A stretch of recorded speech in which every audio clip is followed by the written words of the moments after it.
From the News Channel 5 Network, this is Morning Line with Nick Barris.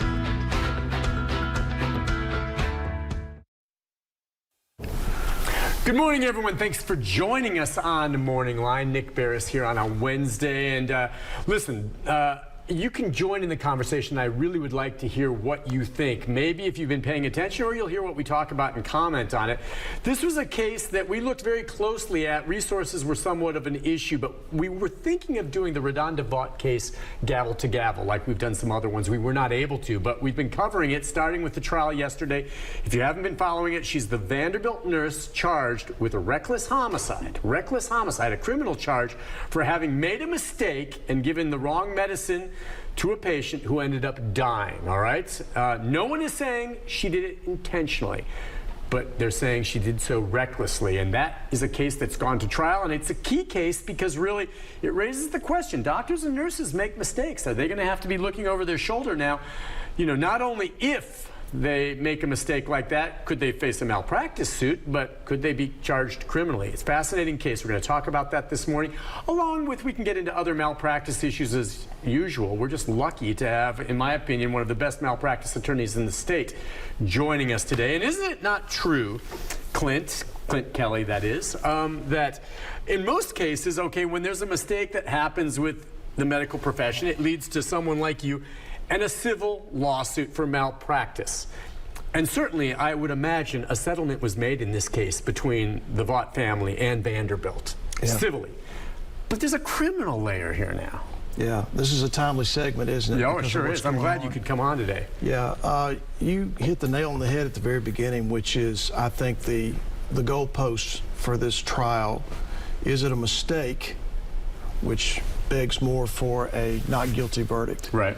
Or is it recklessness, which suggests that there would be a guilty verdict, because that seems to be where the battle is going to be fought in this trial. It's certainly where the battle would be fought if it were a civil case, but the standard here, obviously, it must be proof beyond a reasonable doubt, so the state's going to have a significant burden. This is you also raised another point, too. This is an issue where our nurses and doctors going to be providing care and worried that they're going to have to answer to the badge if something goes wrong. That was initially my concern all along with this criminal case, was the fact we have a civil justice system that's designed to deal with these matters and deal with them every time. And then there's the criminal justice system, which this is such a rarity to see this type of lawsuit. So the whole country's watching this case. So it's going to have profound ramifications, I think, for not only the medical and healthcare profession, but also for how other prosecutors across the country will view these types of situations if either the civil justice system fails in a case, or if the family believes there needs to be more done beyond just simply getting compensation in a lawsuit. Okay, let me ask you this, and we're going to queue up in a moment here, and we're showing some of the video, and there is Radonda Vaught from yesterday, the first day.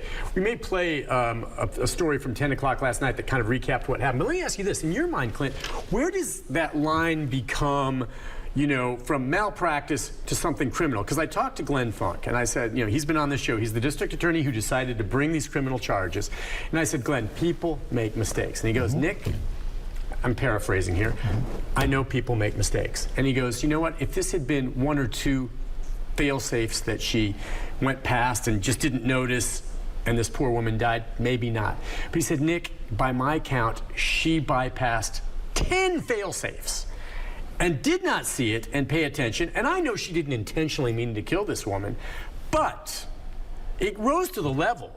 It was so reckless that, in his mind, criminal charges, and I kind of can see that. If she had just missed the bottle, and it was just one bottle, and she didn't look at it, kind of like the famous scene from It's a Wonderful Life, where the pharmacist there and the Jimmy Stewart character as a child says, oh, you were going to give the wrong thing, and he was distraught.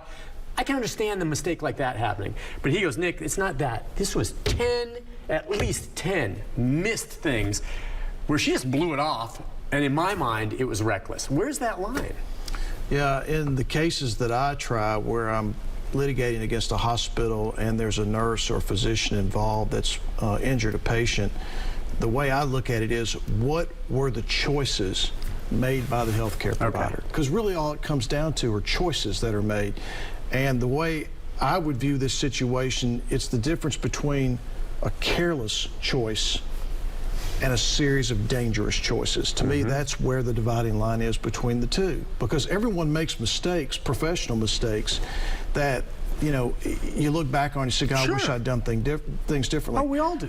But it's a different character when someone makes unsafe decisions over the course of someone's treatment, where it appears as if they not only don't care, but they're just violating the rules that they were taught as a professional. And I also think the death itself, Nick, the way the patient died is a significant factor in this, because she died a horrible death, suffocating, paralyzed. While you're paralyzed by a drug that will not let you talk, will not let you move, will not let you reach for oxygen, knowing that you're going to die. I don't know if this lady was conscious, but whether she is or she isn't, her body knows that it's dying. Has to be a substantial factor in why this prosecution was brought. Yeah, if people are missing it, she had gone there, an older woman, for a brain bleed, and they had stabilized her, and they had prescribed a drug. She was going to have a PET scan, and she got anxiety. And it was supposed to lower her anxiety. Started with the same letter as this other drug, and that's where she didn't get the anxiety drug. She got the paralytic drug, as you said, that paralyzed her. And you're right, just an awful, awful death. I don't mean to scare you, but I mean, the truth is the truth. People look at this and think, my gosh, how does this happen? I had a lawsuit very similar to this years ago involving a hospital where a patient was in a CT unit and was given a drug to paralyze them so that scans could be made of the patient's face. And the equipment that provides oxygen, the ventilator, the tanks were only half full. And the patient asphyxiated and suffered profound brain damage. These things happen. Yes. And that's part, unfortunately, of being in the healthcare system. What I think saves patients are other nurses and the administration looking at the conduct of someone like Nurse Vaught to see, is there a pattern? By the way, that case you just said that you handled, were there criminal charges brought in that case? There weren't. There's a lot of layers to this we're going to get to, including what role Vanderbilt Medical Center may have played, because there were problems with that, and that's what the defense is bringing up. But if we have, Mary Elena, that story queued up from 10 o'clock last night, let's play that to give people a little more background of what happened in the courtroom on day one of this trial, if we have it. Let's have a look.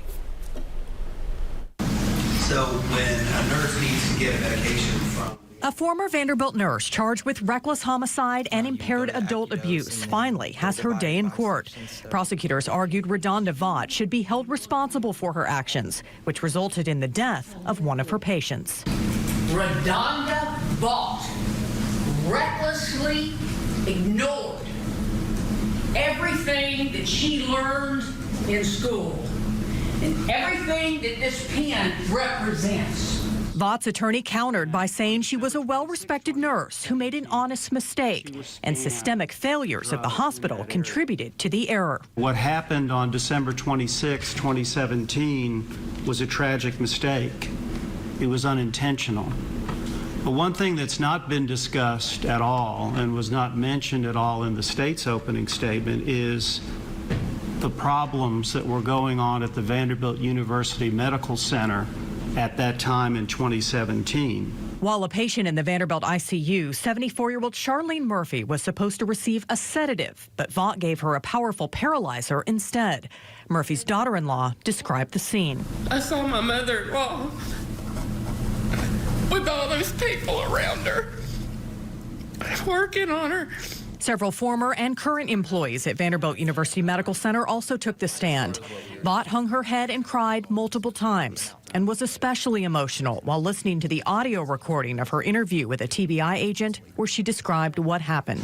I'm worried, scared, upset. She asked what I was worried about, and I was like, well, I'm worried because my mistake caused the patient essentially to die. If convicted of reckless homicide, Vaught faces up to 10 years in prison. You'll have more than enough evidence, beyond a reasonable doubt, that the defendant is guilty. She's been tested throughout this ordeal, and this is the final test. Emily Luxon, News Channel 5. Whew, boy, that is just heavy watching that. It was a nice overview. All right, we're going to talk more as we go through, but before we take the break, the defense, and maybe you can, add some insight to this, is saying, look, we're not denying what she did, but this happened because of failings at Vanderbilt Medical Center and the fact that this system that delivers the drugs wasn't working, and that all the nurses there of late, because they had technical problems, were bypassing things. What do you think of that? I think it's a proper defense. I think it's part of Peter's job to raise that. Peter Stryant's the defense attorney. Correct, and I think it is a factor to consider in terms of what was on Nurse Vaught's mind, her approach to the care and the situation. The hospitals have responsibility to train their staff properly. Now, the hospital, though, and would you agree that there was likely a fairly hefty, quietly handled civil settlement in this? I would imagine for the family. Probably, what kind of settlement would you get in something like this? Well, just remember, we have a $750,000 non-economic damages cap in Tennessee. Okay. So unless she had significant economic damages like lost earning capacity, it's likely there was only $750,000 paid for what is one of the worst deaths. We've talked about that many times, how the law, and that may be a factor in this as well. Is $750,000 enough for a woman who suffocates to death when she is paralyzed, or should there be more punishment meted out against the health care providers? And we can talk about this after the break. The case I referred to, where I said I had a similar case to this 20 years ago, it was against Vanderbilt. Okay. The only difference in that case was there weren't a series of bad choices made that led to the man being severely brain damaged. It was really just a couple of choices, but the outcome is the same. Yeah. Well, as you've told me in the past, I mean, the large settlements are there for the families when they win, when they deserve it, if a jury delivers it. It's also to get the attention of the hospital so that they make corrections so they don't do it again because they had to pay through the nose. And I'm sorry, $750,000 for a horrible loss like that. You know as well as I do, that's chump change for some of these hospitals with the money they make. It's completely it's not justice. Yeah, it's not. And that's a problem with tort law and the fact that our lawmakers keep lowering what you can sue for, and it's ridiculous. We'll take a break. What do you think, by the way, to this point, if you're paying attention? Should she have faced criminal charges? Do you have a feeling on the case? We can take a few of those calls, but when we come back, we're going to go much more into detail about this as well. And if you have a question about malpractice, now's your chance as well with Clint. But this is the topic at the moment because there's no one better to talk about this than with you this morning. We'll be right back with more right after this.